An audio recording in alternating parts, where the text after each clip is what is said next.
Hi, I'm Jamie Hewett. I'm a VTFT 2 student at Frank W. Cox High School, and this is my TED Talk on mental health.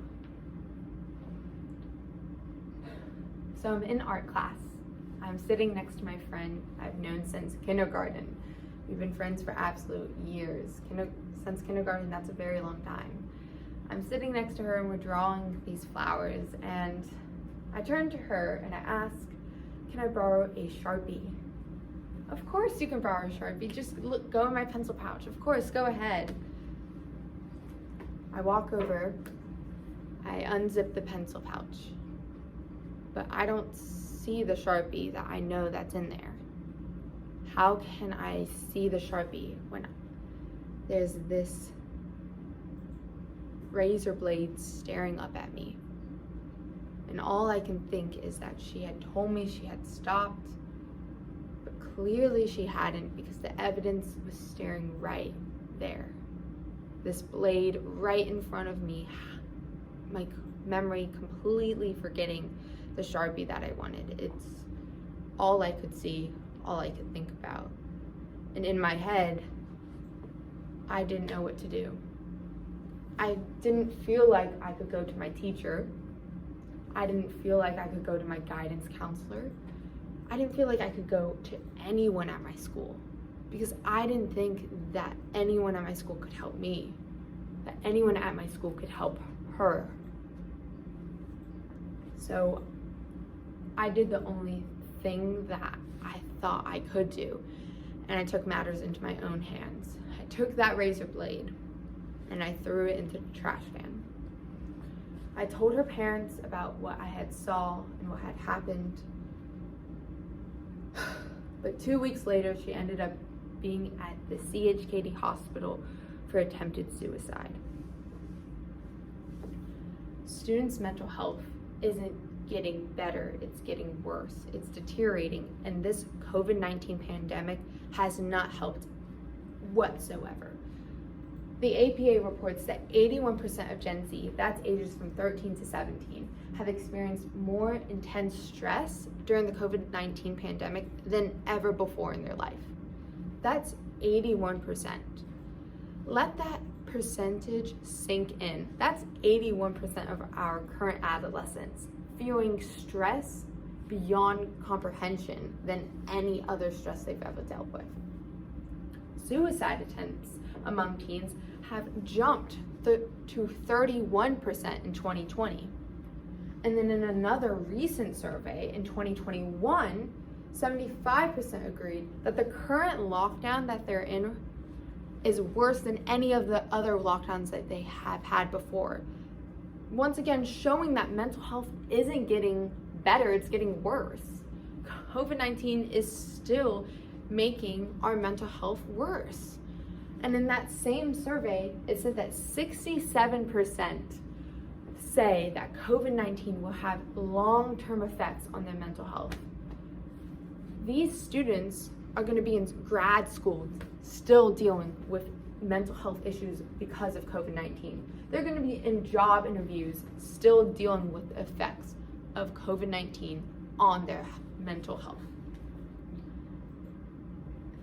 Now, some schools are doing things about mental health. They are trying to fix it within their schools. I know states like Arizona, Colorado, Connecticut, Illinois, Maine, Oregon, Nevada, and Virginia allow students to miss certain days because of their mental health. They just have to fill out this form saying that they missed this day because of their mental health, and they excuse it. I also know in Maryland, they're creating these response teams at their schools specifically for students that need mental health help. And then in Georgia, they're using federal money to train more staff to help identify those students that are at high risk for substance abuse or mental health issues like depression and anxiety. Now, those are all great, and I'm so happy that these schools and states are doing that. But as a student who's been in the public school system my entire life, my 18 years of living, I have developed my own concoction, my own plan on mental health within schools, and it really solely surrounds open communication and just being able to listen to one another. First things first, I think we need to destigmatize mental health within schools, and I think the perfect way to do that is by adding it into the curriculum. Make mental health not this big bad. Show students that it's okay to be dealing with these mental health issues. For example, in English classes, have more passages and worksheets on mental health. Make them read more books surrounding mental health issues. In history classes, have units about historical figures who've had mental health. Did you know that Abraham Lincoln had depression? Winston Churchill was bipolar. These are historical figures who've had mental health, and most people do not know that. In math classes, you could have more statistics, more word problems about mental health.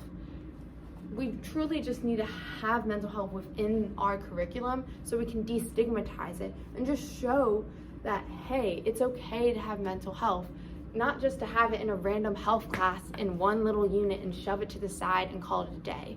Really focus on implementing it into our curriculum. I also think schools should have more counselors, not counselors based on academic needs, but counselors based on mental health needs. Counselors that are willing to sit down and listen and talk and have that open discussion and have the skills to help students with mental health issues. Now, I know what you're thinking, money. Where are we getting this money to have these counselors that aren't academic based? I think to counteract that is that we can use the teachers that we have already and train them on mental health issues. Train them to see mental health within students and be able to help them in the long run. We can do this over the summer or have these little courses. We can even create teacher committees or even designate a specific guidance counselor for mental health. Also, we could also connect to local organizations and really have that communication between the organization and the school to really just find the best way to help their students in need. And communication, like I said before, is just a huge part. I think if we were able to listen to one another, because with mental health, I just think there needs to be an open flow that students and teachers and adults need to have that communication with. And I think a perfect way to do that is using a student forum. Now, I've already started doing this at my school for next year and creating a student forum at my school, already implementing this plan. And this student forum is just, it creates community within the school, having this open platform that students can talk about the needs that they need, and teachers and counselors and administration will just be able to read it and listen to them without any bias involved. It's just a really positive platform for students to use, and I think it would be a great thing to implement into the school. And it also creates student and student connection as well. Students can create these powwows together and really just help one another in need. Now, I also think everyone needs to take a step back and just realize how difficult it is to truly be a student nowadays. And I think the older generations really just need to realize that social media exists. They didn't grow up with that, and we are, and social media is a whirlwind of toxicness that really affects our mental health as well. And I just think teachers and administrators need to put that in perspective. There's a quote by Atticus Finch: "You never really understand a person until you consider things from his point of view, until you climb into his skin and walk around in it." I can't help but to think, if any of these plans were implemented in my school, if my friend wouldn't have been in that hospital. I'm Jamie Hewett. Thank you for listening. It's been an absolute pleasure.